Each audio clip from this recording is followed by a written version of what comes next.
गिनाता है। नमस्कार सर। नमस्कार जी। क्या नाम है सर? सर मैम मेरा नाम रविंदर इंसा है। सर क्या करते हो? मैं फ़िलहाल आइल्स कर रहा हूँ। सर आप मतलब आज के यूथ हो और आप पढ़ रहे हो, उसके बाद भी आप डेरा सच्चा सौदा जैसी जगह आते हो, क्या रीज़न? रीज़न यही कि जहाँ से अच्छी शिक्षा मिले वहाँ पे ज़रूर जाना चाहिए। सर गुरु पे विश्वास है अपने? जी हाँ, गुरु पे विश्वास है, तभी तो यहाँ क्या कारण है?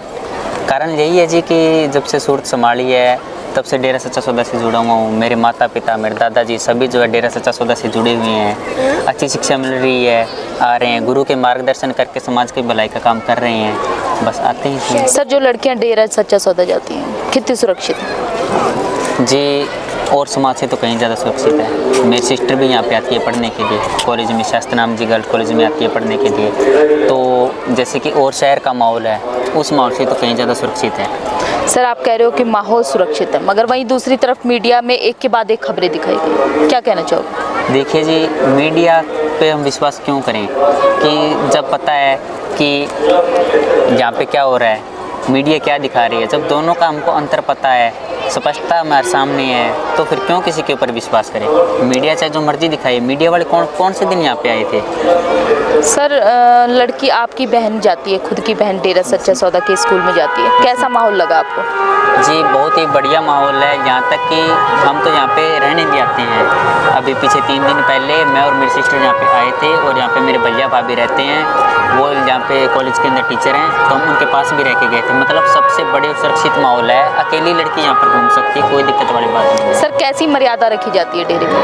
देखिए जी, मर्यादा जो कि हमारे समाज ने हमको मर्यादा दी है कि लड़के और लड़की के अंदर जो सेक्स का जो गैप है वो रखना चाहिए।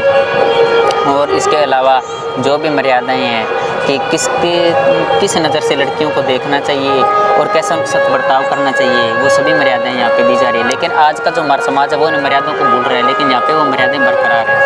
मतलब सर गुरुजी एक तरीके का चरित्र निर्माण भी करते हैं, जिसके कारण आजकल जो केसेस हो रहे हैं वो कम हो सके। जी हाँ। तो सर मगर इन बातों को इतना मानता क्यों था? क्योंकि आजकल आप सिखाएंगे कि बेटा इधर नहीं जाना अपने बच्चे को, तो नहीं मानते। जी हाँ। तो फॉलो क्यों करते थे लोग? देखिए, मैं बाहर के समाज का कुछ कह नहीं सकता, लेकिन यहाँ का जो है, जो हमने देखा है, जो चीज़ हमने ऑब्ज़र्व की है कि गुरुजी जो मार्गदर्शन दिखाते हैं, तो सभी यूथ है, बुजुर्ग है और जवान है, सभी मतलब उस चीज़ को फॉलो कर रहे हैं। रही बात समाज में देखिए जी, बुराइयाँ जो है बढ़ती जा रही है, ठीक है, स्टेटस सिंबल के लिए या फिर हो रहा है या फिर कुछ और, जिस तरह से नशाखोरी है बढ़ रही है, तो वो इन चीज़ों को फॉलो नहीं कर रहे। हमारे जो रीति रिवाज है उनको फॉलो नहीं कर रहे, लेकिन यहाँ पे इन मर्यादों को बरकरार रखा गया है। सर गुरुजी ने समाज के लिए कुछ किया है? जी बहुत सारे कार्य किए हैं, लेकिन मीडिया इन चीज़ों को नहीं दिखाता। गुरुजी ने ऐसे कार्य किए हैं जो कि आसान नहीं है। विधवाओं के द्वारा शादी करवानी, गरीबों को राशन दिलवाना, नशा छुड़ाना, सफाई महाअभियान चलाना, ब्लड डोनेट कराना, यहाँ तक कि जीते जी गुर्दा दान के लिए भी उन्होंने प्रेरित किया। और ये सारे कार्य समाज में हो रहे हैं। 140 से ज़्यादा समाज में कार्य जो है वो डेरा सच्चा सौदा में लगातार चलाए जा रहे हैं। सर वैश्यावृत्ति में लोग आज ज़्यादा धकेली जा रही हैं लड़कियां, तो इस दर्द को क्या गुरुजी ने कुछ समझा है और कुछ किया है इसके लिए? जी हाँ, ये बहुत ही ठोस कदम उठाए गए हैं और यहाँ तक कि जो वैश्याएँ जो इस दलदल के अंदर फंसी हुई है उनको बाहर निकाला गया और उनकी शादियाँ भी करवाई गई है। सर इतना मतलब आप कह रहे हो कि शादियाँ करवाई गई हैं, आखिर वैश्याओं से शादी करवाने को तैयार कौन होता था? जी डेरा सच्चा सौदा के जो यूथ हैं जो कि गुरुजी को फॉलो करते हैं, उनसे प्रेरित होकर ही जो डेरा सच्चा सौदा का यूथ है वो वैश्यों से शादी कर रहे हैं। सर आप कह रहे हो कि गुरुजी इतना मोटिवेट करते थे और यूथ को भी एक तरीके से उन्होंने सुधारा। आज समाज में गुरुजी नहीं है तो कुछ प्रभाव पड़ रहे हैं समाज? कौन कह रहा है समाज में गुरुजी नहीं है? गुरुजी हैं, हाँ ये बात जरूर है कि शारीरिक रूप से वो अभी हमारे बीच में नहीं है, लेकिन उनके द्वारा जो दिखाए गए जो मार्गदर्शन है उनको भी हम फॉलो कर रहे हैं और कह रहे हैं कि डेरा सच्चा सौदा के जो फॉलोवर है वो घट गए। ऐसा कुछ भी नहीं हुआ है। जो सच्चाई जानते हैं वो तो आते ही हैं, ठीक है। बाकी जो यहाँ पे कभी डेरा सच्चा सौदा के गेट के आगे से भी नहीं निकला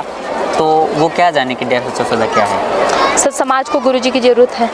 जी हाँ बिल्कुल ज़रूरत है, क्योंकि एक जो अच्छी चीज़ है उसकी पूरे समाज को ज़रूरत होती है। पिताजी हद से ज़्यादा कम यहाँ पे कम से कम महीने में 50,000 लोग नशा छोड़ने के लिए आते थे, तो नशा छुड़ाना कोई आसान काम नहीं है। और पिताजी यहाँ पे नशा छुड़ाते थे, और आर्मी के लिए जैसे ब्लड जाना, और भी जो कि बहुत सारे जहाँ पे भी आपद आती है वहाँ पे गुरुजी खुद जाके मार्गदर्शन करके वहाँ का राहत का कार्य करवाते थे।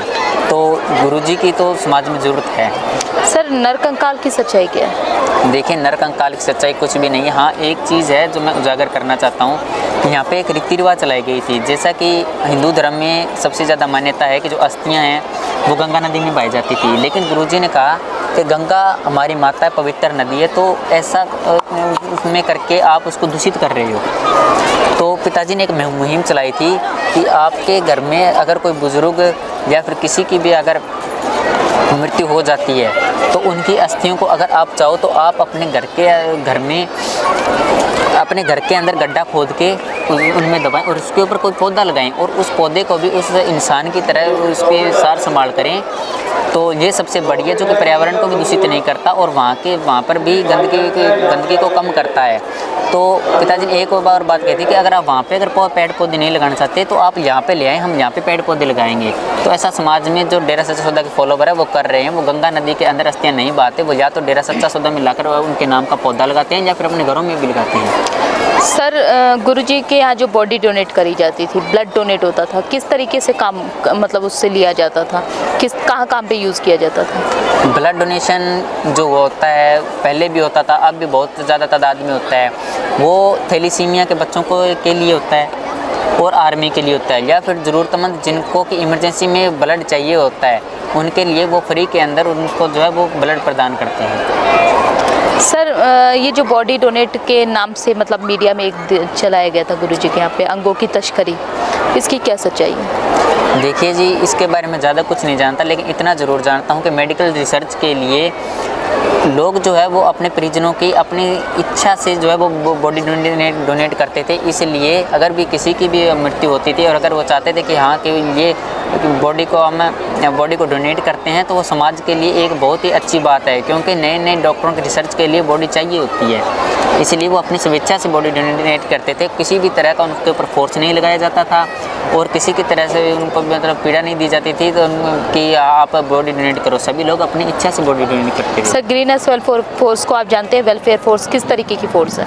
देखिए, ये समाज की भलाई के लिए चलाई जाने वाली एक फ़ोर्स है और मेरी मम्मी और मेरे पापा वो दोनों इस फोर्स के मेंबर हैं। दोनों के पास ग्रीनस की वर्दी भी है और जहाँ पर भी कहीं पर भी आपदा आती है देश के लिए तो वहाँ पर राहत सामग्री लेके जाते थे। और ये एक ऐसी फोर्स है जो कि लड़ाई से नहीं बल्कि प्यार से अपना कार्य करती थी। समाज में कहीं पर भी आपदा आ गई, जैसे भूकंप आ गया, उत्तराखंड के अंदर बाढ़ आई थी तो वहाँ पर भी गए थे, लोगों को राशन प्रदान करना, राहत सामग्री देना, तो ये फोर्स के द्वारा ये काम किया जाता है। सर, किसी तरीके की तनख्वाह लेते हैं? जी नहीं, किसी तरह की तनख्वाह नहीं। ये सब अपनी मर्जी से, अपनी स्वेच्छा से यहाँ पे सेवा भावना से ही आते हैं और इसके लिए किसी भी तरह की तनख्वाह की मांग नहीं करते हैं। सर, एक ट्रेनिंग दिखाई गई थी मीडिया में, किस तरीके की ट्रेनिंग का नाम लिया जा रहा था वो फोर्स के लिए? वो फोर्स के लिए वो ट्रेनिंग होती है कि अगर सबसे पहले तो फर्स्ट एड की इनको ट्रेनिंग दी जाती थी कि अगर कहीं पे एक्सीडेंट पे अगर आपको कोई मिल जाता है तो उसकी आपने सबसे पहले सार संभाल कैसी करनी है। दूसरी कि अगर कोई आग के अंदर जलता है उसको बाहर कैसे लेके आना है सेफ़ तरीके से। और अगर पानी के अंदर अगर कोई डूब रहा है तो उसको आपने ट्रीटमेंट कैसे करना है।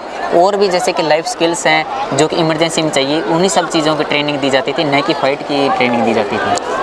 सर, आप कह रहे हो कि इतनी बड़े लेवल पे गुरुजी के यहाँ ट्रेनिंग दी जाती थी, मगर उसके बावजूद मीडिया ने एक के बाद एक खबरें दिखाई गई। देखिए जी, मीडिया के ऊपर तो मैं सभी दर्शकों से यही अपील करना चाहता हूँ कि सबसे पहले तो ऐसे टीवी चैनलों को देखना ही बंद कर दो कि ये झूठी कवरेज है ये फैला रही हैं। जैसे कि आप देख ही रहे, जैसे किसान आंदोलन है तो किसान आंदोलन के अंदर ही वो उनको कितना डीमोटिवेट कर रहे हैं, वो किसानों के बारे में कितना कुछ गलत बता रहे हैं। पहले भी गुरुजी के बारे में लगातार 3 महीने तक इन्होंने गलत कवरेज दिखाई थी, सारा कुछ डेरे के बारे में गलत बताया था। तो मैं दर्शकों से यही अपील करना चाहता हूँ कि जितना हो सके उतना ऐसी गलत नेगेटिव चीज़ों से आप दूर रहें, तभी वो समाज का भला हो सकता है। सरकार से क्या अपील करोगे सर गुरुजी के बारे में? सरकार से यही अपील है जल्द से जल्द न्याय करें और सबसे ज़्यादा कि जो ये समाज के अंदर ये जो गलत मीडिया चैनलों वाली ये जो गंदगी फैली हुई है इनको जल्दी से जल्दी बंद कराएं, क्योंकि ये समाज के अंदर बहुत बड़ी एक गंदगी फैली हुई है।